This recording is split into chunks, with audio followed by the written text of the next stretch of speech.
Alam mo ba yung feeling na kahit everyday ka nag-aaral ng German language, parang wala ka pa rin natututunan? Alam mo, hindi ikaw yung problema. Ang problema dyan ay yung sistema mo ng pag-aaral. Kaya sa video na to, ipapakita ko sa'yo ang exact step para gumawa ng sarili mong language system, one that works kahit na self-study ka, kahit na busy ka or kahit introvert ka. So, ready ka na ba? Let's go! Most learner nagkakamali kasi random yung mga iniaral nila.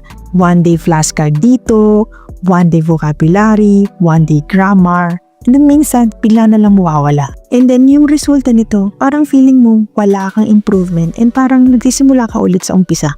So, ang system, simple lang yan.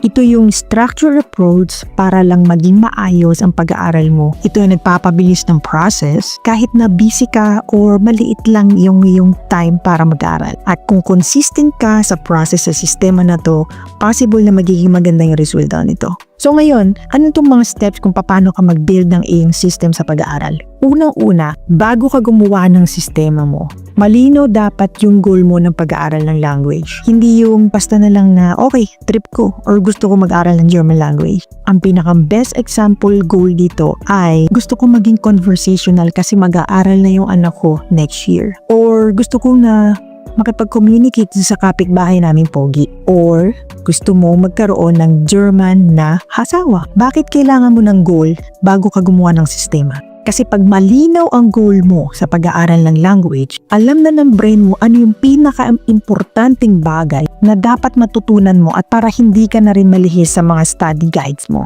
So now we're going to the system na talaga. I'm gonna break down into micro tasks. Ngayon sa language learning, minsan yan, lahat tayo gusto nating lahat ma-achieve kagad natin. So which is maraming nagkakamaling mga language learners. Ang solution dyan is mag-breakdown ka into smaller pieces. Paano gagawin yan? Halimbawa, ang vocabulary mo na target is 200 words per month.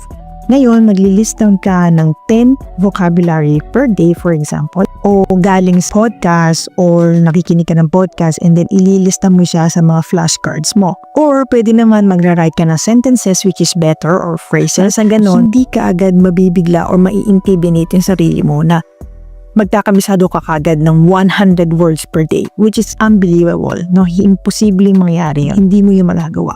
Then, you can also speak 5 minutes nang sa ganon, lahat ng mga inaral mo na verbs per day or words or phrases per day, kakaroon siya ng output which is very important dahil ang speaking talagang pinaka-importante sa pag-aaral ng German language. Ngayon, kailangan balansihin mo yung pag-aaral mo. For example, nakikinig ka which is listening skill, nagsusulat ka which is writing skills, and you're speaking out loud, yung mga sentences na ginawa mo.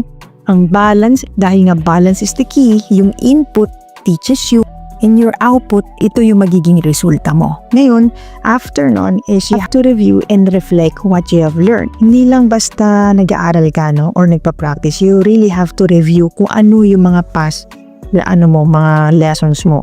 Kailangan mo i-reflect yun kung assess mo din sarili mo na naintindihan mo ba yung lessons na nakaraan or baka naman basa ka lang ng basa, sulat ka ng sulat, wala naman talagang pumapasok sa isip mo, which is not good. Yung pinakamagandang gawin dito is yung i-review mo siya every weekend. For example, 1 whole 6 days, Monday to Saturday, and then on the Sunday, you're going to reflect and review what you have learned. Sa ganon, hindi mo talaga malalagpasan yung mga talagang lessons na hindi mo talaga naintindihan.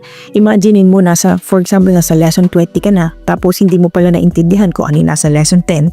So, mas mahirap yun. Time-consuming pa yung ginagawa mong ganun. So, kailangan mo assist din yung sarili mo. Kung ano ba yung pinakamahirap sa'yo? Listening ba? Writing ba? Or speaking?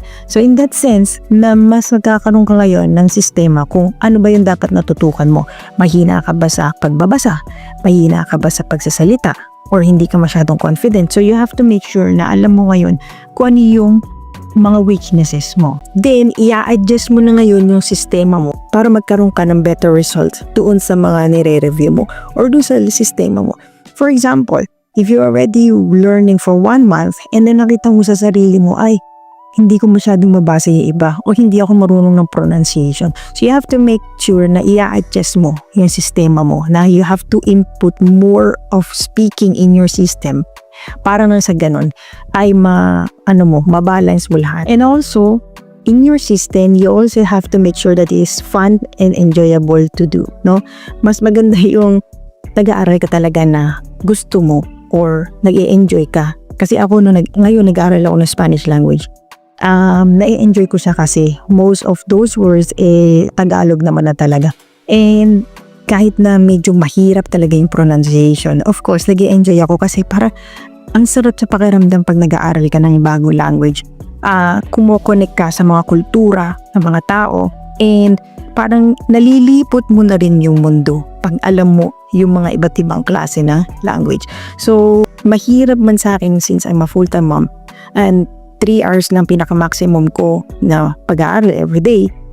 Yung 3 hours pa na yon is gagawa pa ako na sideline for freelancing. So, nauubos minsan yung oras ko para mag-aral. Pero, I always make sure na kahit 10 minutes or 20 minutes, mayroon akong time para scan or reviewin yung lessons ko. Or nag-listening lang ako or nag-shadowing ako or like kumukopya ako ng mga dialogues sa YouTube channels, no? So, yun yung mga process ko. By the way, kung gusto mo na i-share ko sa inyo yung process ko ngayon, kung paano ako mag-aaral ng Spanish language, i-comment nyo lang sa baba para magawan ko siya ng video and ma-demo ko sa inyo kung paano ako nag-aaral ng Spanish language. Even in you're busy or you're a full-time mom. Kung magawa mo yan lahat, meron ka ng sistema para sa sarili mo na hindi mo na kailangan na gumamit pa ng ibang sistema ng ibang tao. Okay?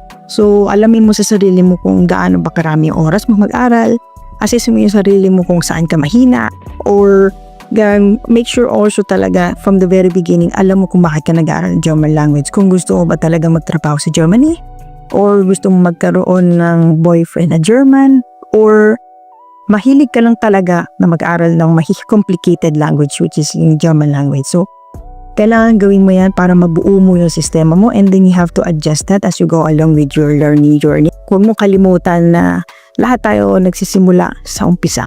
And learning a language is a long term.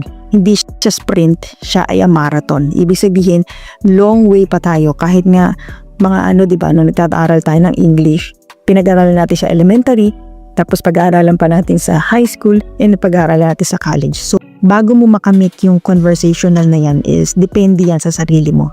So, wanna make sure na adjust mo yung sistema mo, depende sa'yo. Hindi depende sa ibang language guru, okay? So, andito ako is just to give you information on how you will create your own system. So, iyon ang pinaka-importante. So, remember, system is better than the motivation. Kahit na motivated ka mag-aral, kung wala ka namang sistema, it will really not work. Okay? So, yun din yung natutunan ko na nag-aaral ako before ng German language. Motivated lang ako, pero wala ko sistema. Kaya, ang tagal ko nag-aaral noon, and basag-basag yung structure na pag-aaral ko. But this time, Spanish language, medyo structured na ako, may sistema.